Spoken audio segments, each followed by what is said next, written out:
It's time. It's the ATM podcast. It's episode 95. Our man Mark Watson is back. We're talking Olympics. Your favourite goals, your favourite moments, your biggest disappointments. And then the All Blacks. Speaking of disappointments, the failing Warriors, Latrell Mitchell, if we get enough time, all of that. Apologise to me! Mark, let's start though. Your coverage has been excellent. The text messages have been pouring in saying more of Watto. He knows what he's talking about when it comes to the Olympics. How damn good were we, mate? 20 medals, 10 of them gold, 7 silver, 3 bronze, a record haul for New Zealand. Oh, unbelievable. Yeah, record haul. I mean, I'll be honest, coming into these games, I thought it might not be as productive as what we saw in Tokyo with 20 medals across the board. But, you know, there's always those athletes that you expect big things that perhaps come up short. And then there are those surprise medals that no one was expecting. And, you know, when it's all said and done, I guess it all comes out in the wash. But it's only when you look at the countries below us on the medal table that you start to realise just how good we are. 5 million people. We're isolated. We're down the bottom of the world. And it's amazing where I think Olympic sports, and this is where, you know, again, I have concerns about the cricket and the rugby and the league in this country, athletes that are paid. And a lot of the sports we're winning, most athletes are in it for the right reasons. There's no money available. Yes, when they win Olympic medals, their endorsements tend to come in and there is a little bit more financial resource provided by High Performance Sport NZ. But I think the lure of the black singlet and the silver fern and going to the Olympics just actually brings out the true passion and desire in an individual athlete and then collectively sometimes within the team events. So just an unbelievable Olympic Games. Boy, how much aspiration, how much inspiration. You know, 5 million people. You know, sport used to be defined in this country by about 4 or 5 sports. It's now defined by about 20. And all of these sports now, that was their shop window. How many young girls are going to take up kayaking? How many more athletes are suddenly going to pick up track and field and want to attempt the high jump or do some whitewater canoeing and look at areas that, you know, historically might have been set aside purely for sports like rugby? Your favourite gold medal was who and why? Oh, I think Hamish Kerr for me. Same. Look, I said on Friday, I think you asked me, and I said, look, I think he's going to end up finishing just outside of the medals, and same with Maddie Weshy. And I just based that purely on historical heights and what you need to achieve to win. And in both situations, they were actually won at pretty, outstanding heights, but not probably to the extent we've seen in the past. And you've only got to look at the history of the high jump and its place at the Olympic Games to realise that this is one of the big medals on offer. This is a blue ribbon event.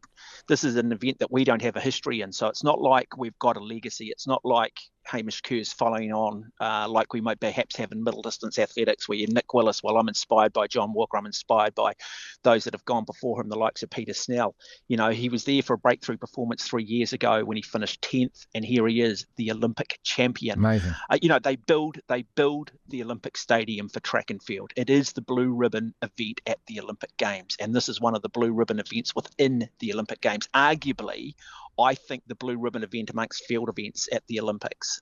So I think Hamish Kerr, you know, sport predominantly, you know, historically dominated by the Cubans, Derek Drouin of Canada in 2016, obviously Barsham and Gian and Marco Tamberi at the last games. You know, not an easy medal to win. And we haven't, you know, we've had Dame Valerie Adams win the shot put. We go right back to Yvette Williams winning the long jump. But outside of that, you know, and Tom Walsh clearly went on your men's shot put. We've never really had a strong point of view when it comes to the field events. I put Kerr up there in terms of individual gold medals won at the Olympic Games. I probably place that second just behind John Walker's gold medal in 76. And I give it to John just simply because of the political environment and the boycott and the circumstances surrounding that particular race. But, you know, to truly understand the magnitude of our achievements and the achievements of Kerr, it'll probably still take 10 years for it to sort of sink in and become the legend that I think it deserves to be. Biggest disappointment? It seems a bit churlish to even ask that question, mate, because here we are celebrating the Olympics, but there are those who will be disappointed. I'm not disappointed in any of our athletes, and I'm not even disappointed in the football ferns. I'm disappointed in the coverage that teams like that get, which is just so overblown and out of whack with how talented they are or any kind of realism put around what they could actually achieve. If you've made the Olympics, as you've explained to me many times, mate, and you've made the qualifying standard, that's a hell of an achievement anyway. That takes a lot of dedication, and we don't make that qualifying standard. So the fact that the Ferns have to go through Oceania and win every game 15-0, it's that's not our fault, if you like. I mean, that's just what the rules are. It's the same as those canoeing guys, and we had Gash on Friday, and he kind of heaped upon them, and I understand both sides of that argument. But ultimately, when you're sitting there looking at this kind of medal tally, and Lisa Carrington, who now, sits on the same gold medals as Usain Bolt, there's a chance that she could become the second most decorated Olympian ever behind Michael Phelps if she goes to LA in 2028. So it just seems a bit, I don't know, I don't even know whether there is disappointment. Have you of them? Oh, no, look, I'm not disappointed. I agree. I mean, I've had my issues with, say, our two girls being selected for triathlon. I don't think they're good enough individually, but the team relay has allowed them to go, and I've got nothing against them. They've just simply done what they've been done, and they've been picked under a criteria that's been established by a board or by the sporting body or by the international governing body. I mean, there are athletes that will be certainly disappointed. Sam Tanner in the 1500, yes, right. Geordie Beamish will be really disappointed with the way he ran in the steeplechase. They're better than that, but they only really get the one opportunity. And you've got to understand too, there are just certain sports which just have so much more depth than other sports. There are just certain sports which carry a lot more weight. I mean, I still think swimming will be disappointed. I was going back through it. Cycling, men's cycling as well. I was going to add to that, Watto, because men's cycling. But look, I'll also say this: the reason why our women do predominantly that much better than the men's is there's still not quite the depth in women's sport there is in the men's sport. The men's sport's just got multiple more layers of competition and depth in terms of trying to get to the top. And women's sport's continuing to evolve, but its evolution is not as long as, say, men's sport, and that's why. If we want to continue to have world champions and Olympic champions, we better to put more resource into women's sport, because I think we do actually have a better chance. And also, I just don't think women's sport's as sinister maybe sometimes as what men's sport is. But, it's just going back to the swimming. You go back to Jean Stewart, who won bronze in 52, and then we haven't really had anybody since Paul Kingsman, Anthony Moss in 1988, and then Daniel Loader with silver and 2 golds. It's 92 silver and then 2 golds. So you look back through almost 75 years of swimming, and we haven't really won a lot of medals. And I guess that's the sport for me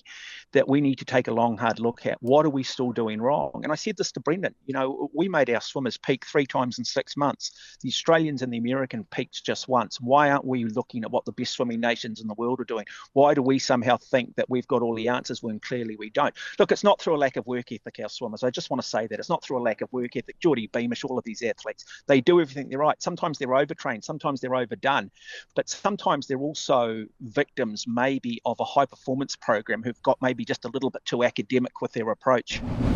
Apologise to me! What the hell is going wrong with the All Blacks? We have more resources, we have more coaches, we have more sports scientists, we have more video analysts, we have got coaches upon coaches to coach everything. And we seem to have gone backwards. That performance against Argentina was as bad as it was in 2022. But we were talking about this yesterday, and Lachlan made a great point where he said that if this current All Black side played the side that was peaking at the World Cup last year, they'd get dealt to. Now, that's most of the same players, Mark, so explain to me. And I'm not pointing the finger straight at Razor, but eventually he's going to have to take responsibility like Foster, and what was heaped on Ian Foster. There is no magic dust here for the All Blacks. You've just got to get it right. Yeah, and I've said it before, and I said it on Sunday in my opening sort of editorial on my rugby show with Justin Marshall. I've said this is coaching by committee. We've got to strip it right back. It's all got just too complicated.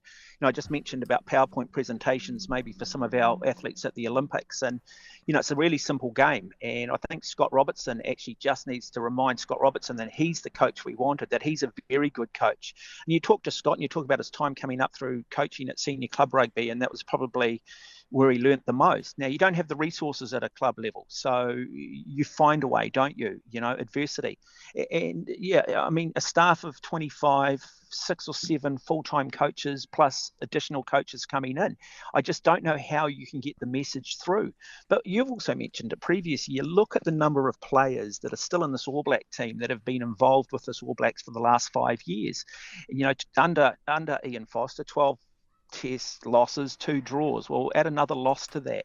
At what point do we the players start taking some responsibility here?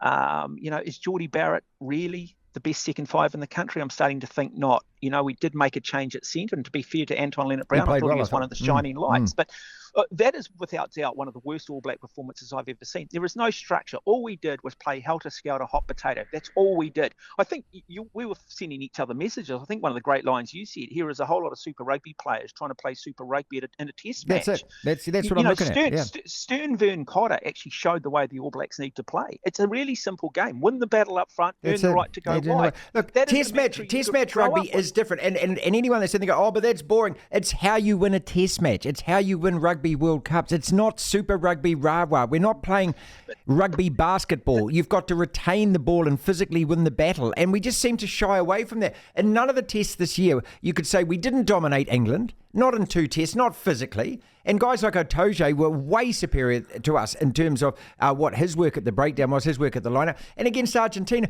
that's not a fantastic Argentinian side. That's essentially the side we put 44 points on last year, Mark.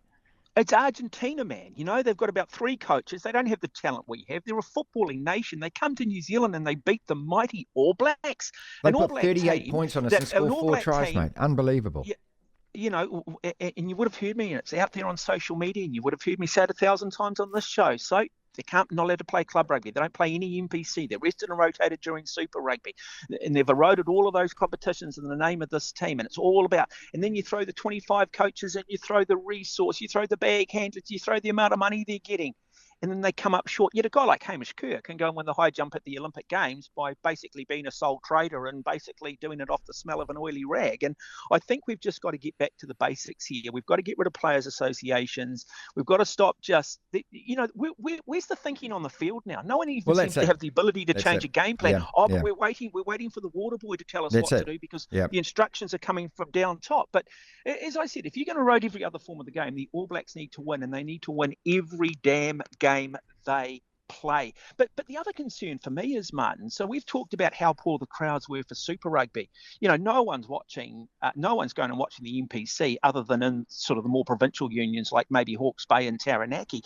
We couldn't even sell out Wellington. We had 25,000 people. It looked half empty. This is the All Blacks. This is our brand. This is the cash cow. And then New Zealand Rugby, along with their PR firm Sky Television, will continue to tell us, yes, but the social medias are higher than they've ever been. The viewing numbers are bigger and better than they've ever been. And I'm like, why do you guys continue to put the spin on? And someone said after my little editorial on Sunday, people were commenting on social media, I'll send Watson along to the press conference, he'll ask the hard questions. And someone said, but no, he'd be cancelled by 4 o'clock. He wouldn't be allowed back. And that's exactly half the problem. Right. That's exactly, I mean, I'm looking, and I know, and you don't. Apologise to me!